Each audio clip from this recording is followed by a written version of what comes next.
Hi, going to try to read another Christmas story to you today. I'm getting all decorated like I decorate my Christmas tree. I have my lights on today. And I decorated myself like a Christmas tree because I'm going to read about a Christmas tree. This book is called The Biggest, Most Beautiful Christmas Tree. Is your Christmas tree decorated yet? If it isn't, I bet you'll get decorated any day soon. Nestled deep in the woods, I'm sorry, I should go back and say that this story and the pictures are by Amye Rosenberg. I always want to give credit to the author and the illustrator of any book I read because they work very hard on these books. Nestled deep in a thick forest, there was a great fir tree. Animals made cozy homes in the sturdy trunk. Mr. and Mrs. Field Mouse lived downstairs. Old Gray Acorn the squirrel lived upstairs. And in between dealt the Chipmunk family, Mom, Dad, little Nina, and Nutley. That sure is one big fir tree. A Christmas tree can also be called a fir tree. And this tree that's over my head inside my house is a type of fir tree also. Life in the big fir tree was happy all year round. But when Christmas came, the tree animals always felt sad. And the chipmunk children were the saddest of all. Every year, they baked special Christmas cookies. They hung up stockings and waited for Santa to fill them with goodies. But Santa never came. Oh, that would make me sad too. This year, the children were sadder than ever. So, Mom and Dad Chipmunk decided to give a Christmas party to cheer them up. They invited all the neighbors and their favorite aunt, Mim.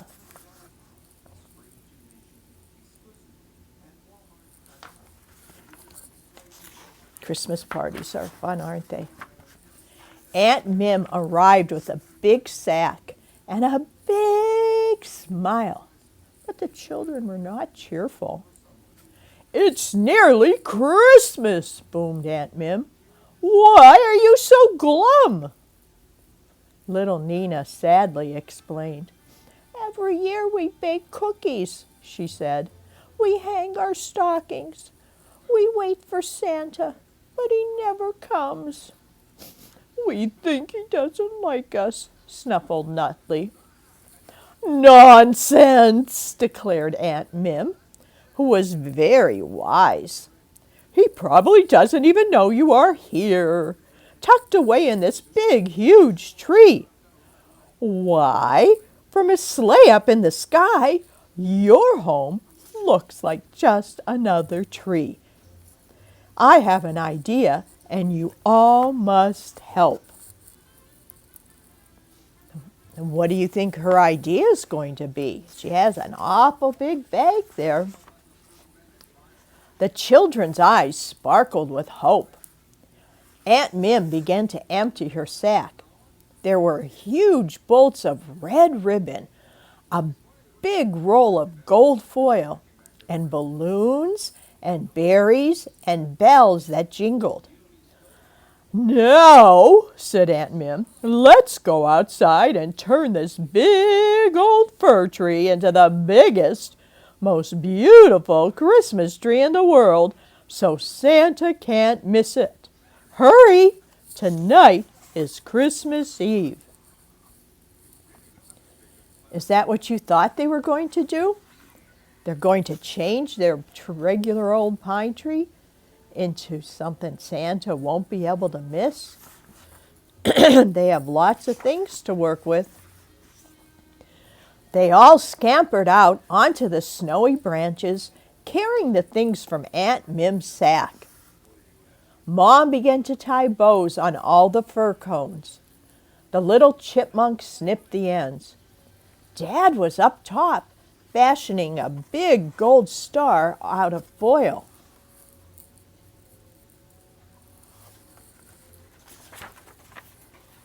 Old Gray Acorn busily blew up balloons and tied them to the branches. Then Mr. and Mrs. Field Mouse painted dots, stars, and candy cane stripes on the balloons. Little Nina and Nutley helped by painting a funny Santa on one red balloon. It made everyone giggle.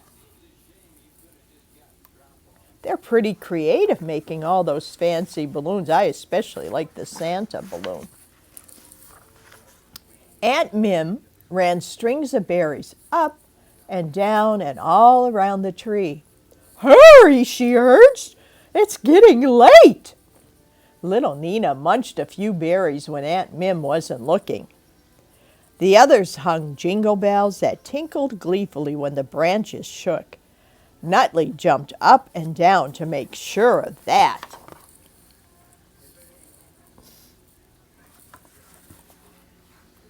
I like those bells. When Dad's gold star was placed on top, the tree was finished. It glowed in the moonlight. All the animals of the forest came to admire it. "Ours is truly the biggest, most beautiful tree in the world," exclaimed little Nina and Nutley. "Santa will surely find you now," Aunt Mim said with a laugh. What do you think about their tree? It looks pretty nice.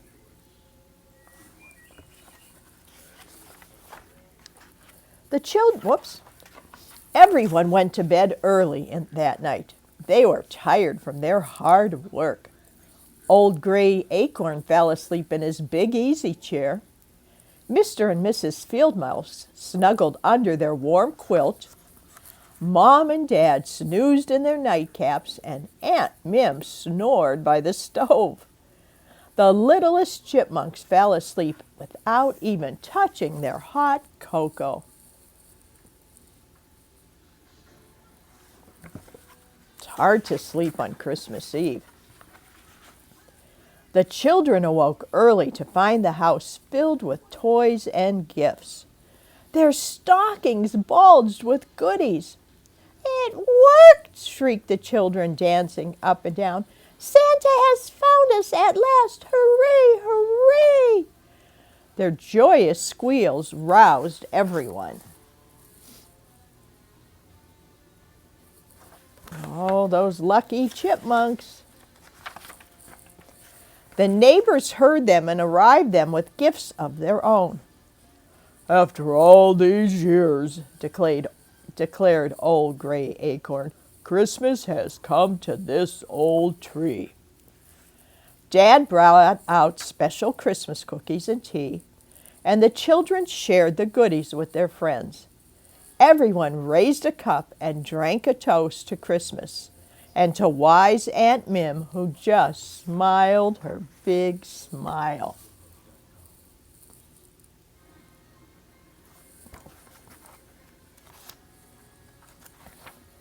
Thanks to her, Santa would always find the animals' tiny homes in the biggest, most beautiful Christmas tree in the world.